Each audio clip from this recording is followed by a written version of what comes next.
मैंने जब 7वां अनुच्छेद पढ़ा, मैं चूड़ामणि मिश्र अपनी छोटी लड़की सौदामिनी का मुंह नहीं देखना चाहता। यह मेरे नाम को कलंकित कर रही है। बाल कटे हुए, अंग्रेजी में बात करती है। मुझे बताया गया है कि यह कभी-कभी सिगरेट और शराब भी पी लेती है, यद्यपि मुझे इस पर विश्वास नहीं होता। मुझे पढ़ते-पढ़ते रुक जाना पड़ा। सौदामिनी चीख रही थी, यह सब छोटे जीजाजी की हरकत है। वो हमेशा पिताजी के कान भरते रहे, तभी पिताजी ने मुझे कभी अपने यहाँ नहीं बुलाया। उसी समय मुझे सावित्री की चीख सुनाई दी, अरे उन्हें बचाओ, वो संजीवन उनकी जान ले लेगा। अब मैंने पुरुषों की गैलरी की ओर देखा, और मेरी आंखों को विश्वास नहीं हुआ। कर्नल संजीवन पांडे जेनारायण तिवारी का गला पकड़े थे और कह रहे थे, क्यों बे, सुअ के बच्चे, हमारे यहाँ आकर स्कॉच विस्की मांगता है और पीछे चुगली करता है। और जेनारायण तिवारी गूं गूं की आवाज कर रहे थे। ज्ञानेंद्रनाथ पाठक और नीलमणि ने बड़ी मुश्किल से जेनारायण तिवारी को संजीवन पांडे के पंजे से छुड़ाया। मैंने कहा, आप लोगों को इस पवित्र अवसर पर इस तरह लड़ना झगड़ना शोभा नहीं देता। इससे आचार्य की दिवंगत आत्मा को क्लेश होगा। पहले मैं पूरी वसीयत पढ़ लूं, तब आप आपस में एक दूसरे से निपटिएगा। अभी 7वां अनुच्छेद समाप्त नहीं हुआ है। सब लोग शांत हो गए। मैंने पढ़ना आरंभ किया, लेकिन इस समय मुझे लगता है, मुझसे सौदामिनी के प्रति अन्याय हो गया है। एक पतिव्रता स्त्री को जो करना चाहिए, वही सब वह कर रही है। और मैं संजीवन पांडे को भी दोष नहीं दे सकता। फौज में बड़ा अफसर है। चीन की फौज से लड़ा, पाकिस्तान की फौज से लड़ा और सौभाग्य से जीवित बचा हुआ है। लेकिन मृत्यु की छाया उसके सिर पर मंडराती ही रहती है। और इसलिए वह खुलकर मांस मदिरा का सेवन करता है। खुले हाथ खर्च करता है। पास में पैसा नहीं। अगर वह मर जाएगा, तो सौदामिनी और उसके बच्चों को भीख मांगने की नौबत आएगी।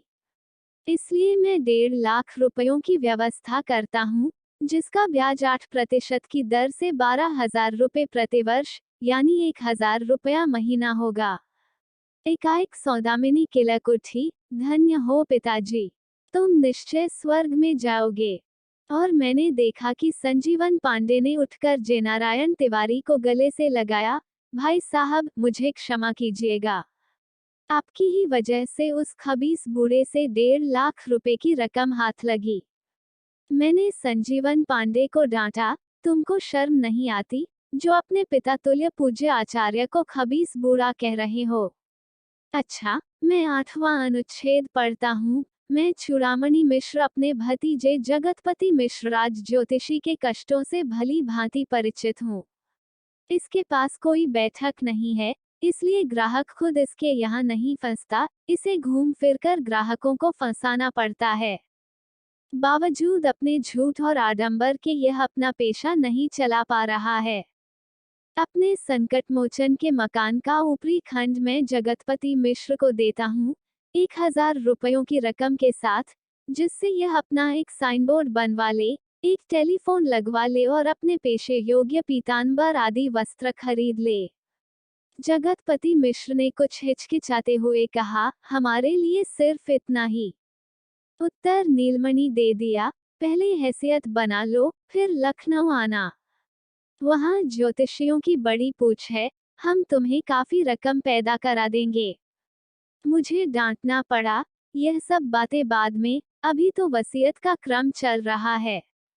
हाँ, तो 9वां अनुच्छेद इस प्रकार है, मैं चूड़ामणि मिश्र अपने भतीजे श्रीपति मिश्र से अत्यंत संतुष्ट हूँ।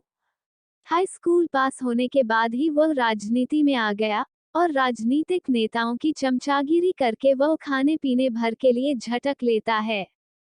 लेकिन उसे केवल इतने से संतोष नहीं कर लेना चाहिए, उसे स्वयं एमएलए या मिनिस्टर बनना चाहिए।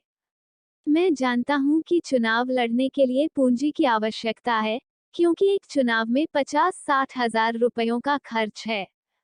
मैं श्रीपति मिश्र के लिए 50,000 रुपयों की व्यवस्था करता हूं, ताकि वह अगला चुनाव लड़ सके। अपनी मक्कारी, छल कपट और गुंडागर्दी के बल पर श्रीपति अपने प्रदेश का ही नहीं, भारतवर्ष का बहुत बड़ा नेता बन सकेगा। हर्षातिरेक से उमड़ते हुए अपने आंसुओं को पोंछते हुए श्रीपति ने कहा, चाचा जी, आपने मेरे चरित्र पर जो लांछन लगाया है, वो सरासर अपने भ्रम के कारण। लेकिन मैं आपके आदेशों का पालन करूंगा। मैंने अब 10वां अनुच्छेद पढ़ा। मैं चूड़ामणि मिश्र अपने भतीजे लोकपति मिश्र का आदर करता हूँ। विनम्र, शिष्ट, अध्यवसाय और पंडित। अपने अथक परिश्रम और अपनी योग्यता के बल पर ही वह संस्कृत महाविद्यालय का प्राचार्य बन सका है। मैं अपनी समस्त पुस्तकें उसे देता हूँ, जिसकी जिल्दें बनवाकर वह मेरे मकान के नीचे वाले खंड में एक अच्छा सा पुस्तकालय स्थापित कर दे। इसी मकान में वह आकर रहे भी और जसोदा की भी देखभाल करे। जसोदा की मृत्यु के बाद इस मकान के नीचे के खंड का स्वामी लोकपति मिश्र होगा। अगर जसोदा लोकपति के साथ न रहना चाहे, तो वह अपने पुत्रों पुत्रियों के साथ या कहीं दूसरी जगह रह सकती है। ऐसी हालत में जसोदा के जीवन काल में ही इस नीचे के खंड पर लोकपति का स्वामित्व हो जाएगा। पुस्तकों की जिल्दें बंधवाने के लिए तथा रैक खरीदने के लिए मैं 2000 रुपयों की व्यवस्था करता हूँ। लोकपति ने भूमि पर अपना मस्तक नवाकर कहा, चाचा जी का आदेश शिरोधार्य है। लेकिन जिल्द बंधाए और रैकों के खरीदने के लिए यह रकम बहुत कम है। तभी मुझे लालमणि की आवाज सुनाई दी, इसमें 1000-2000 और जो लगे, मुझसे ले लेना। 11वां अनुच्छेद इस प्रकार था, मैं चूड़ामणि मिश्र अपने सेवक बुधई से बहुत संतुष्ट हूँ, जो गत 20 वर्षों से मेरे अंत समय तक बड़ी लगन और बड़ी भक्ति के साथ मेरा सेवा करता रहा। भोजन यह मेरे यहाँ करता था, वस्त्र यह मेरे पहनता था, अपनी तनख्वाह यह पूरी की पूरी अपने घर भेज देता था। तो मैं आदेश देता हूँ कि मेरे समस्त वस्त्र, सूती, रेशमी और ऊनी बुधई को दिए जाएं। भंडारा घर में जितना भी अनाज, घी, चीनी है, वो सब भी बुधई को दे दिया जाए और मेरी ओर से 100 रुपये देकर इसे भी विदा कर दिया जाए। यदि मेरे कुटुंब का कोई व्यक्ति बुधई को अपने यहाँ नौकर रखना चाहे, तो मुझे कोई आपत्ति नहीं। जसोदा देवी ने कड़क कर बुधई से पूछा, कितना सामान है भंडार में? बुधई ने हाथ जोड़कर कहा, 1 बोरा चावल, 1 बोरा गेहूं, 5 किलो चीनी, 1 मन गुड़, 1 टीन घी और 2 कनस्तर सत्तू है, दालें भी थोड़ी थोड़ी हैं। जसोदा देवी ने कहा, 13 के दिन जो भोज होगा, यह अनाज उसमें काम आएगा। बुधई को कैसे दिया जा सकता है? मुझे बोलना पड़ा, भोज का प्रबंध लालमणि को करना पड़ेगा, जिन्हें इस सब के लिए 50,000 की रकम मिली है। लालमणि अगर चाहें, तो यह अनाज बुधई से बाजार के भाव पर खरीद लें। लालमणि ने कहा, यह सब बाद में देखा जाएगा। अब आप वसीयत का शेषांश पढ़िए। 12वें अनुच्छेद की प्रतीक्षा में सभी लोग थे, जो इस प्रकार था, मैं चूड़ामणि मिश्र अपने मकान के रूप में अचल संपत्ति तथा बैंक में जमा 11 लाख रुपयों की चल संपत्ति का स्वामी हूँ। यह 11 लाख की रकम पिछले अप्रैल में मेरे नाम थी, ब्याज लगाकर यह रकम अब और बढ़ गई होगी। संभवतः इस राशि पर मृत्यु कर भी देना होगा। तो मृत्यु कर देने के बाद जो रुपया बचे, उसमें से इस वसीयत में निर्धारित राशियां बांट दी जाएं, और जो बचे, वो बराबर बराबर भागों में लालमणि और नीलमणि में वितरित हो जाए। मैंने कुछ रुककर कहा, वसीयत समाप्त हो गई है, केवल एक फुटनोट है मेरे लिए अलग से। अगर आप कहें, तो उसे भी पढ़ दूं। एक स्वर से सब लोगों ने कहा, हाँ हाँ, उसे भी पढ़ दीजिए। फुटनोट इस प्रकार था, मेरे परम शिष्य जनार्दन जोशी, तुम्हारा उत्तरदायित्व केवल इस वसीयत को मेरे परिवार वालों को सुनाना होगा। इस वसीयत की रजिस्ट्री हो चुकी है, जो अदालत में मौजूद है। तो जनार्दन, तुम इस वसीयत पर परिवार वालों के हस्ताक्षर लेकर अदालत में तत्काल जमा कर देना। जहां तक तुम्हारा संबंध है, तुम हमेशा भावनात्मक प्राणी रहे हो। तुम्हें भौतिक दर्शन पर विश्वास नहीं रहा है। न तुमने सौरल पढ़ा, न चारवाक का दर्शन पढ़ा है। एकमात्र वेदांत के तुम पंडित रहे हो। मुझे तुमसे कभी कभी ईर्ष्या होने लगती है कि कितना संतोष है तुम्हें, तुम्हारे मन में कितनी शांति है। मैं निःसंकोच कहता हूँ कि तुम मेरे सबसे अधिक निकटस्थ हो। मैं तुम्हें अंतिम उपहार के रूप में अपना परम प्रिय तोता गंगाराम भेंट करता हूँ, जिसे मैंने अपने प्राणों की तरह पाला है। जब तुम अदालत से इस वसीयत को जमा करके लौटना, तब बुधई से गंगाराम को ले लेना। मैंने घड़ी देखी, 10 बज चुके थे। मैं उठ खड़ा हुआ। अदालत खुल गई होगी। मैं पूज्य गुरुदेव की आज्ञानुसार यह वसीयत वहां जमा करके वापस लौटता हूँ। अदालत में अधिक समय नहीं लगा, 12 बजे ही मैं लौट आया। बुधई ने तोते का पिंजरा मुझे थमा दिया। लंका से 80 घाट अधिक दूर नहीं है, जहां मेरा मकान है। पिंजरा हाथ में लेकर मैं पैदल ही चल पड़ा। उस समय मेरे मन में परम संतोष था। आचार्य इतने संपन्न और इतनी स्थिर बुद्धि के आदमी होंगे, मैंने पहले कभी कल्पना न की थी। मैं इस पर सोचता मगन भाव में चल रहा था कि मुझे सुनाई पड़ा, तुम बुद्धू हो। मैं चौंक पड़ा। बिल्कुल साफ आवाज, और मैंने अनुभव किया कि यह आवाज तोते के पिंजरे से आई थी।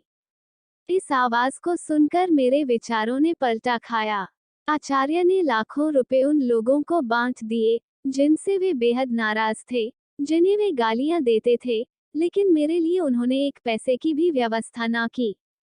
आज मुझे आचार्य चूड़ामणि पर कुछ झुंझलाहट होने लगी। इस झुंझलाहट के मूड में मैं तेजी से डग बढ़ाकर चलने लगा। तभी मुझे पिंजरे से सुनाई पड़ा, मैं पंडित हूँ। बड़ी साफ आवाज, जैसे आचार्य चूड़ामणि स्वयं बोल रहे हों।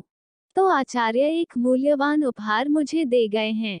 80 घाट सामने दिख रहा था कि मुझे फिर सुनाई पड़ा, तुम बुद्धू हो। आसपास के लोग मुझे और मेरे हाथ वाले पिंजरे को देख रहे थे और मुझे लगा कि आचार्य चूड़ामणि अपनी वसीयत में मुझे ठेंगा दिखाकर मेरा उपहास कर रहे हैं। मेरा अंदर वाला वेदांती न जाने कहाँ गायब हो गया। मैं तेजी से अपनी घर की ओर न मुड़कर गंगाजी की ओर चलने लगा। तभी पिंजरे से सुनाई पड़ा, मैं पंडित हूँ। सामने गंगाजी लहरा रही थी। मैंने आचमन करते हुए कहा, आचार्य, तुम पंडित थे, इससे कोई इनकार नहीं कर सकता, तुम्हारी आत्मा को शांति मिले। और मैं अपने घर की ओर चलने को उद्यत ही हुआ कि गंगाराम बोल उठा, तुम बुद्धू हो। जैसे सिर से पैर तक आग लग गई हो मेरे। मैंने पिंजरे की खिड़की खोलते हुए कहा, मैं बुद्धू हूँ, यह मानने से मैं इनकार करता हूँ। हे गंगाराम, मैं तुम्हें मुक्त करता हूँ। मेरे कहने के साथ ही गंगाराम पिंजरे से उड़ गया, और मैं घाट पर खाली पिंजरा छोड़कर घर की ओर चल दिया। आशा है कि आपको ये कहानी पसंद आई होगी। वीडियो को लाइक, शेयर और कमेंट बॉक्स में अपना नाम जरूर लिखें। ऐसी ही कहानियाँ सुनने के लिए हमारे चैनल को सब्सक्राइब जरूर करें।